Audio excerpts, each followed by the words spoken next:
Hello everyone, सभी विद्यार्थियों का इस नए वीडियो में एक बार फिर से स्वागत है। आज हम बोर्ड द्वारा जारी मॉडल प्रश्न पत्र फर्स्ट और वो भी माध्यमिक परीक्षा कक्षा 10 संस्कृत विषय का सरल करने वाले हैं। संस्कृत का भी वही समय है, वही पूर्णांक है, उसमें कोई बदलाव नहीं होगा और पैटर्न वही होगा क्वेश्चनों का जैसा अन्य सब्जेक्ट में अपन ने अभी तक पढ़ते आए हैं। तो इसका पहला क्वेश्चन देखो, इसके अंदर आपको ऑप्शन वाले क्वेश्चन मिलेंगे 18। पहला क्वेश्चन है इसका, सूची पर्यावरणम पाठानुसारेण केसाम माला रमणीया। इसका सही आंसर क्या होगा वो आपको मिलेगा ललित लता नाम। नेक्स्ट क्वेश्चन है, बुद्धि बलवती सदा कथा कुतः संगगृहीता। इसका सही आंसर क्या होगा? इसका सही आंसर होगा सुक सप्ततित। सर्वेष्व पतत्येषु जननी कीदृशी भवति। इसका सही आंसर होगा तुल्य वत्सला। नेक्स्ट क्वेश्चन है, संपतो विपतो च केषाम् एक रूपता भवति। संपतो और विपतो में च केषाम् एक रूपता भवति, तो इसका सही आंसर होगा महताम।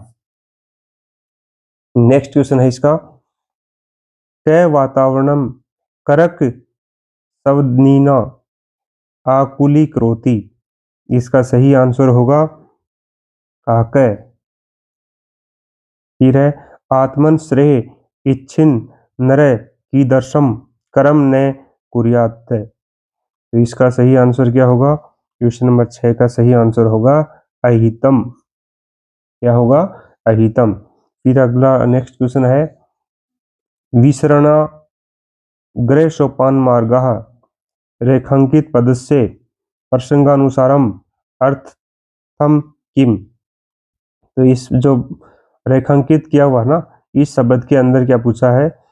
प्रश्नानुसार इसका अर्थ आपको बताना है। तो इसका क्या होगा अर्थ? इसका अर्थ है नष्ट। नेक्स्ट क्वेश्चन है, अम्भोदा बहवो ही संति अतर रेखांकित पद से प्रसंगानुसार को अर्थ है।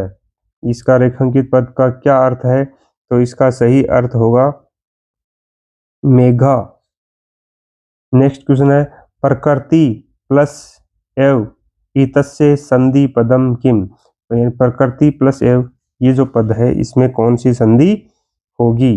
तो इसमें होगा संधि पदम किम, यानी संधि के बाद में कौन सा पद बनेगा? तो इसका बनेगा प्रकृति रेव। नेक्स्ट इसका क्वेश्चन है, क्वेश्चन नंबर 10 है, सचरणम इतस्य संधि विच्छेदो अस्ति। इसका संधि विच्छेद है वो क्या होगा? तो इसका सही होगा सम प्लस चरणम। फिर है, पर रूप संधि उदाहरणम अस्ति, यानी पर रूप संधि का उदाहरण कौन सा है इसके अंदर? तो इसका है सकंदु। उपग्रामम इते पदे कै समास है। उपग्रामम इस पद में कौन सा समास है? तो इसका समास है अवयवी भाव समास है। नेक्स्ट क्वेश्चन है, परितः इति पद योगे का विभक्ति भवति। तो इसमें कौन सी विभक्ति है? इस क्वेश्चन का आंसर क्या होगा? इसमें है द्वितीय विभक्ति। दुह धातु योगे का विभक्ति भवति। तो यानी इसमें धातु योग के बाद इसमें विभक्ति कौन सी है? तो इस क्वेश्चन का आंसर होगा 14 नंबर क्वेश्चन का आंसर होगा कौन सी विभक्ति होगी इसके अंदर? तो इसकी विभक्ति होगी द्वितीय। फिर है, अहं विकारे शब्दे का विभक्ति भवति। तो इसमें कौन सी विभक्ति होगी? तो इसमें होगी तृतीय विभक्ति। तो नेक्स्ट क्वेश्चन है, खालिस्तान ने आपको दे रखा है, ग्रहम गम्यते अत्तर पूर्णियम समुचित पदम किम। इन खालिस्तान में आपको इनमें से कौन सा शब्द आएगा? अहम आएगा, मया आएगा, माम या आवाम। तो इसका सही आंसर क्या होगा? इसका होगा माम। फिर है, मम पिता प्रातः 5:15 वादने उत्तिष्ठति अत्र समुचे समयवाचक शब्दम किम। तो इसमें समयवाचक शब्द कौन क्या है? तो इसका आंसर होगा सपाद पंच, यानी 5:15 को क्या बोलते हैं? सपाद। फिर है आज्ञापयेतु भवन्तः रेखांकित पद से शुद्ध रूप किम, यानी जो इसका शुद्ध रूप है इसका क्या होगा? तो इसका शुद्ध रूप होगा, वो होगा भगवान। अब आपको इसके आंसर दिए हुए हैं, ये देख लीजिए। फिर नेक्स्ट क्वेश्चन है 2 नंबर।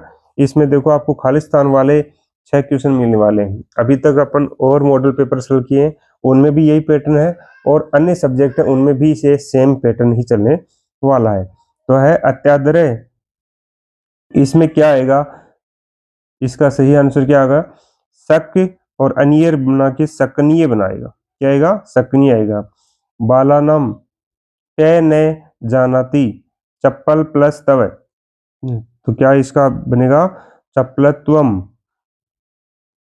शक्ति सदा भवती, शक्ति सदा क्या होती है? बलवती होती है। फिर है खालिस्तान कुशलम महाराजस्य, इसमें क्या आएगा? अपि एवं विना, तो इसमें क्या आएगा? अपि आएगा। ठीक है। नेक्स्ट क्वेश्चन है योजक दुर्लभ यत इव ततर, इसमें क्या आएगा? ततर आएगा।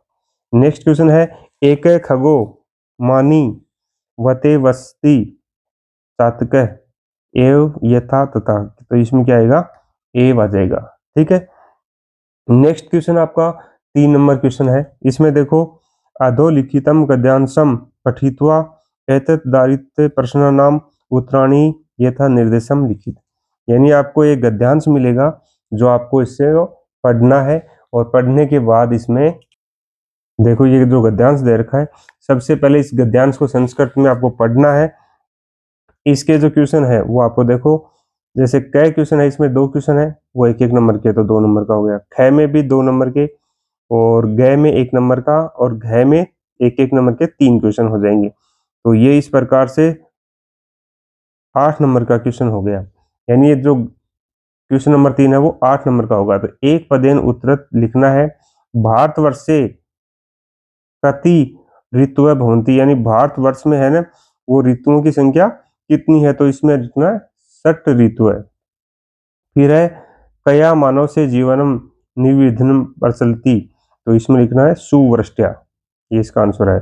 फिर है पूर्ण वाक्यन उत्तरत के वर्षायाम एवं निर्भरा भवंती, तो वर्ष भारत वर्ष कर्षका वर्षायाम एवं निर्भरा भवंती, यानी कौन जो वर्षा पे निर्भर है? तो भारतवर्ष के जो किसान है वो वर्षा पे निर्भर है। फिर इसका अस्य गद्यांश से समुचितम शीर्षकम लिखें, ये जो ऊपर गद्यांश आपको दिया है इसका शीर्षक लिखना है, तो इसका शीर्षक होगा वर्षा काल है। फिर है भाषिक कार्यम, आपको ये 3 क्वेश्चन मिलेंगे। अनुभवंती इति क्रियापद से गद्यांश से कर्तव्य पदम किम अस्ति, तो इसमें आएगा युवतीय। फिर दूसरे में आएगा ऋत्वय, और लास्ट वाले में आएगा ऋतुनाम। ये हो गया क्वेश्चन नंबर 3 का आंसर। फिर आपको खंड ब मिलेगा। खंड ब के अंदर अहम प्रातः 7:15 विद्यालयम गच्छामि, तो 7:15 क्या लिखोगे? सपाद सप्तवादने, सपाद सप्तवादने। और छात्रा प्रातः 11 बजे भोजनम कुर्वन्ति, तो 11 बजे को क्या बोलते हैं? एकादश वादने, 11 बजे को बोलते हैं एकादश वादने। और 7:15 को क्या बोलते हैं? सपाद सप्त वादने। ये हो गया क्वेश्चन नंबर 4। और समय पे आधारित सवाल आपके हर बार एग्जाम में पूछा जाता है, तो याद कर लेना, घड़ी वाले सवाल है ना, ये समय वाला 100% आपके आने वाला है। फिर है क्वेश्चन नंबर 5, वृक्ष से ऊपरी काकय तिष्ठति इति वाक्यम संशोधयते, इसको संशोधित करके लिखना है वृक्ष से ऊपरी काकय तिष्ठति, तो वृक्ष की जगह वृक्ष से आ जाएगा। छात्राम गुरुम नमन्ति इति वाक्य से वाच्य परिवर्तनम कर्त्वा लिखित, तो छात्रा की जगह छात्रे गुरु है नमेते, नमन्ति की जगह नमेते आ जाएगा, और छात्रा की जगह छात्रे आ जाएगा। नेक्स्ट क्वेश्चन है नीलोत्पलम इति पद से विग्रह कर्त्वा समासस्य नामामि लिखित, यानी नीलम उत्पलम इति कर्मधारीय समास है। कौन सा समास है? नीलोत्पल में कर्मधारय समास।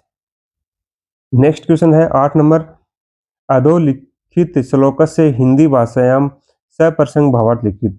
यानी आपको ये 2 लाइन का एक कुछ श्लोक दिया हुआ है, इसका आपको पहले प्रसंग लिखना है और फिर इसका हिंदी में भावार्थ लिखना है। ठीक है। नेक्स्ट क्वेश्चन है अधोलिखित श्लोकस्य अन्वयम् मंजूषात् पदानि चित्वा पूरयेत्।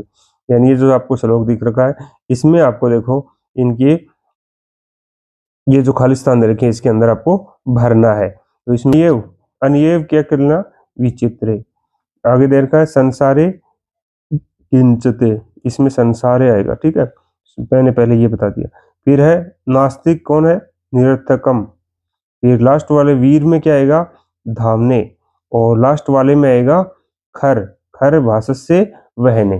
ठीक है। खंड 6 के अंदर देखो, खंड 6 के अंदर आपको निम्नलिखित वाक्य सुरेखांकित पदमार्धे प्रश्न निराम कृत।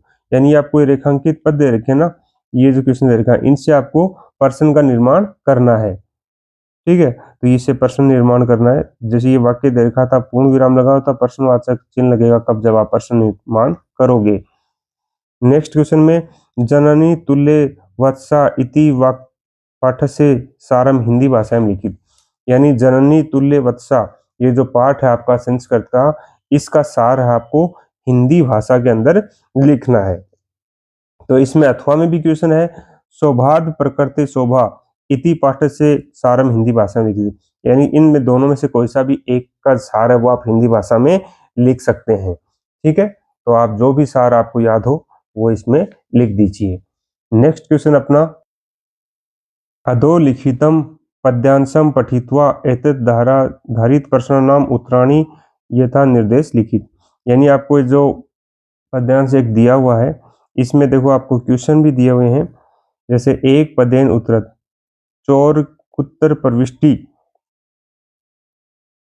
और पूर्ण वाक्य उत्तरत यद्यपि क एवं चोर आसित, और भाषिक कार्यम, इसका बारे में आप लिख देंगे। अगर आप अथवा वाला क्वेश्चन करना चाहो तो अथवा वाले क्वेश्चन में भी आप ये कर सकते हैं। ठीक है। नेक्स्ट देखो 13 नंबर क्वेश्चन में क्या करना आपको, अधोलिखितम श्लोकम पठित्वा एतत् धारित प्रश्नानाम उत्तराणि यथा निर्देशम लिखित। यानी आपको ये जो दे रखे हैं, इनके आपको इसमें से देख करके और इसके आंसर आपको लिखने हैं। सेम ऐसा ही दूसरा मिलेगा, उसमें भी सेम ऐसा ही करना है। ठीक है। और फिर देखो क्वेश्चन नंबर 14 मिलेगा आपको, अधोलिखितम नाट्यांशम पठित्वा एतत् धारित प्रश्नानाम उत्तराणि यथा निर्देशम लिखित। आपको एक देखो ये नाट्यांश दिया हुआ है। नाट्यांश यानी पहले कोई एक व्यक्ति राम के बारे में, फिर विदूषक, लव, इनका एक वार्तालाप दिया हुआ है। इस वार्तालाप को पहले अपन पढ़ेंगे। इस वार्तालाप को पढ़ के और फिर आपको इनके एक पदेन वाले उत्तर वगैरह कुछ लिखना है। नेक्स्ट इसके अथवा वाला करना चाहो तो इसमें भी आप ये पढ़ोगे और फिर इनके उत्तर आपको लिखने हैं। ठीक है, तो इस प्रकार से ये खंड से आपका कंप्लीट हो जाएगा। खंड 2 के अंदर आपको देखो, भवती राजकीय उच्च माध्यमिक विद्यालय जोधपुर से 10वीं कक्षायां छात्रा अनुष्का अस्ति, भवते अग्रजा भगिने विवाहोत्सव वर्तते, अतः सव प्रधानाचार्यं दिनत्रयस्य विवाह अवकाशार्थ प्रार्थना पत्र लिखितु। यानी आपको इसके अंदर क्या करना है, आप कक्षा 10 की छात्रा है, आपका नाम अनुष्का है और आपकी बड़ी बहन की शादी है, इसलिए आपको 3 दिन का अवकाश चाहिए। तो 3 दिन के अवकाश के लिए आपको प्रार्थना पत्र वो लिखना है संस्कृत भाषा के अंदर। और ये देखो, ये लिखना बहुत ही आसान है क्योंकि आपको ज्यादातर आपको दिए होते हैं। इस जो बॉक्स दिया होता है ना, इसमें से शब्द कौन सा पहले आएगा ये छांटनी करके आपको इसके अंदर, ये आपकी सहायता के लिए जो दिया होता है, इसको आप देखते हुए आसानी से ये जो एप्लीकेशन है जिसको आप लिख सकते हो। अथवा में आप कोई ये पत्र लिख सकते हो, पत्र भी दिया हुआ इसमें। ठीक है। और नेक्स्ट क्वेश्चन है 16 नंबर, अद्य प्रदत्तम चित्र दृष्ट्वा मंजूषायां प्रदत्त प्रश्नानां सहितं संस्कृते अष्टवाक्यानि क्रीडायां विषय लिखित। यानी आपको 8 वाक्य इसमें लिखने हैं। ये आपको देखो चित्र दे रखा है, ठीक है। अथवा में भी आपको एक दूसरा क्वेश्चन दिया हुआ है,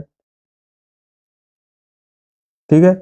इसमें भी आपको ये जो कुछ समझा रखा है कि क्या इनके बीच वार्तालाप है, इनके आपको आंसर यहाँ पे लिखने हैं एक एक लाइन के अंदर। और ये 8 क्वेश्चन है आपके, ठीक है। तो 8 क्वेश्चन है, ये आधे आधे अंक की ये क्वेश्चन होंगे। अथवा वाला करना चाहो तो अथवा वाला भी कर सकते हो, जो आपको अच्छा लगे उसको करो। नेक्स्ट देखो 17 नंबर क्वेश्चन है, ये भी आपके 4 नंबर का है।